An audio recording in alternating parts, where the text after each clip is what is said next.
Hi everyone, hope you're well. I've just popped out into the workshop to do a quick little video just to show you some more products that are going through the warehouse.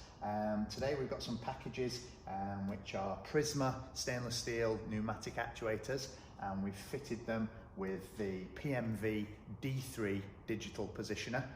These are actually Exd versions, so they're going into a hazardous area. And these are a little bit different because they're actually PROFIBUS units. So the protocol that the customer's using on site to control the valves is PROFIBUS. So we've mounted them onto the actuators, assembled, tested, piped up for the customer, and they're ready to go. As you've seen from some of our marketing recently, we're now a major stockist for PMV, so we keep the D3s in stock. We also keep the EP5, which is the electro-pneumatic version, and the P5, which is the pneumatic version. We've done some videos about those, which you can see on our YouTube channel if you go across and have a look there. So we've done 5 of these today. These will be boxed up now and going out to the customer. So just thought I'd show you those, a little bit of something a little bit different, and they'll be packed up and going to the customer today. So thanks very much for watching.